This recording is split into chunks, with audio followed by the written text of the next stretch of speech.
그 세월호 참사 해경 지휘부에 대한 1심 재판이 있었습니다. 오늘 이 얘기 이어서 해보도록 하겠습니다. 먼저 김석균 전 청장 무죄가 나왔어요? 예, 무죄가 나왔습니다. 엄상 과실치사죄로 기소가 됐었고요. 5년의 금고형이 구형까지 됐었습니다. 그러니까 엄상 과실치사라는 것은 분명히 막을 수 있었던 문제인데도 불구하고 이 참사를 막지 못했다. 지휘부가 그냥 글자 그대로 손을 놓고 있었다라는 게 이제 이 대검 특수단의 조사 결과였고 그렇게 기소를 한 건데 재판부에서 봤었을 때는 그렇지 않다라는 겁니다. 왜냐하면 당시에 가장 큰 문제가 뭐냐면 그때 당시에 세월호의 선장이라든가 선원들이 이미 배가 기울기 시작이 할 무렵에 배를 빠져나왔다는 거죠. 그러니까 이게 해경 지휘부에서 봤었을 때는 누구하고 연락을 해서 퇴선 조치를 취해야 할지 방법이 없었다라는 겁니다. 그래서 그리고 또 더 나아가서는 이 사고 이후에 1, 2, 3정 현장에 있는 1, 2, 3정 또 직접 세월호 쪽하고도 계속해서 교신을 하려는 노력은 기울였기 때문에 실제 할 수 있었던 일이 없었던 걸로 보이고 또 그렇다고 해도 아무것도 하지 않았던 건 아니고 나름의 할 수 있으려는 그 통신 같은 것들에 노력을 했었기 때문에 과실이 있었다고 보기 어렵다. 이게 1심 재판부의 판단입니다.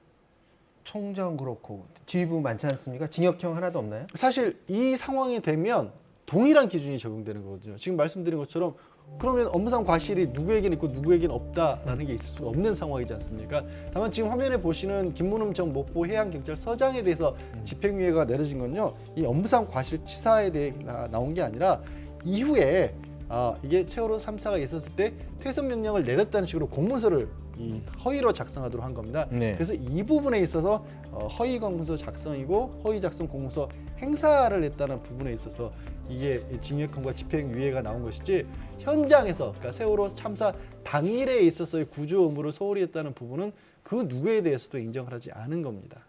이게 그러면 이 세월호 참사 관련해서 예전에 그 선장 무기징역형 받았었던 걸로 네. 기억이 나고 그 밖에 그러면 정부 관계자다. 해경 포함해서 정부 관계자는 예전에 1, 2, 3 정장? 네. 그 사람 한 명만 징역형 받은 건가요? 징역 3년형을 네. 받아서 이미 만기 출소한 지 한참이 되고 대법원까지 확정은 됐었습니다. 그런데 이 부분이 앞으로 항소심이 가서도 조금 논란이 될 것으로 보여요. 그러면 조금 전에 말씀드린 것처럼 퇴선 조치를 제대로 하지 않았다는 혐의로 해서 기소가 됐었고 그리고 당시에 세월호 구조를 위해서 이 내 선내에서 연락을 하려고 제대로 시도도 하지 않았다는 거였는데 근데 이번에 오늘 무죄가 났던 취지는 당시에 이미 선장이 다 떠나버렸기 때문에 해경 지휘부로서는 어떤 일도 할 수가 없었다라는 거거든요. 그러면 1, 2, 3 경정 같은 경우에도 특별히 달라질 게 뭐가 있느냐. 그러니까 배가 커다란 배가 침몰하고 있는데 소형 경정이 다가갔다고 할지라도 할 수 있었는 일이 없었지 않겠느냐는 얘기를 똑같이 할 수 있거든요. 그러니까 제 얘기는 이 1, 2, 3 경정에 대한 재판이 잘못됐다는 게 아니라 이 1, 2, 3 경정에 대해서는 유죄로서 징역 3년형을 어찌됐든 선고를 했고 형까지 배치된다 이거죠. 예.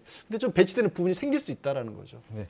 자, 김석균 청장 그동안에도 유가족에게는 사죄와 위로의 말을 전한다라고 하면서도 도의적 책임, 법적 책임 구분해야 된다라는 입장을 보여왔습니다. 오늘 법원에 올 때 무슨 얘기를 했는지 잠깐 듣고 오도록 하겠습니다.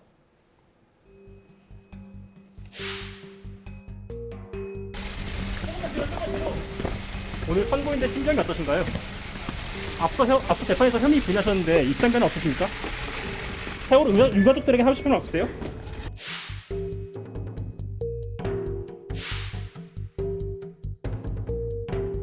저로 인해서 유가족들의 그 아픈 마음이 조금이라도 달래질 수 있다면 저는 오늘 그 법원의 결정을 기꺼이 따르겠습니다. 다만 한 가지 말씀드리고 싶은 거는 그 급박한 상황에서 저희 해경은 한 사람이라도 더 구조하기 위해 가지고 혼신의 노력을 기울였다는 이 말씀을 꼭 올리고 싶습니다.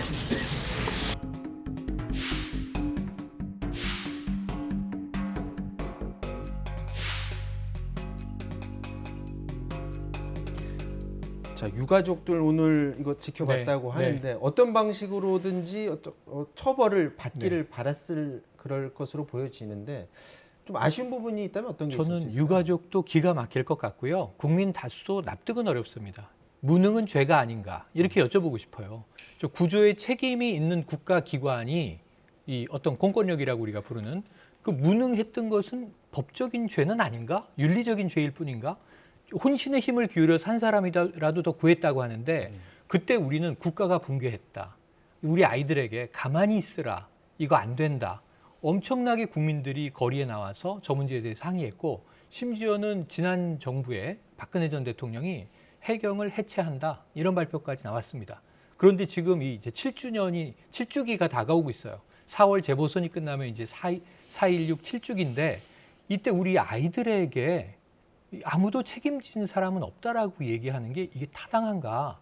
그럼 윤리적인 책임은 당신 잘못했어 이렇게 할 수는 있는데 그 유가족은 국가의 책임을 물을 수가 없단 말인가? 국가가 바로 저 기관들이잖아요.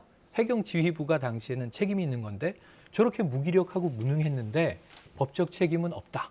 나는 도의적 책임은 있다. 이렇게 얘기를 하면 그럼 뭐 도덕에 의해서 국가가 돌아갑니까? 법 체계는 왜 있습니까? 이런 좀 질문도 드리고 싶어요. 유가족 심정이 그렇지 않겠습니까? 지금 유가족들은 아마 이제 마지막으로 바라보는 부분이 이쪽 부분일 것 같습니다. 검찰 특별수사단은 이제 활동을 마무리했고 네. 이와 관련해서 특검이 또 특검이 활동을 하잖아요. 남았죠. 특검 활동 맞습니다. 도대체 언제 하는 건가요? 자, 마지막 특검인데 이제 특검은 추천은 됐는데 문제는 이제 구성이 돼서 시작을 해야 됩니다. 이게 이제 올 2월 초에 시작이 됐거든요. 그래서 특검에게 마지막으로 가 있습니다. 지금 선체조사위, 특조위 모두 다 아무런 성과를 내지 못했습니다. 마지막 특검이 법적 책임을 밝힐 수 있는 마지막 이제 기회라고 보여지고요. 아마 이게 가동되고 나면 거의 마지막 마무리 수순일 텐데 유가족에게 마지막 희망을 줬으면 하는 바람을 가져봅니다. 네.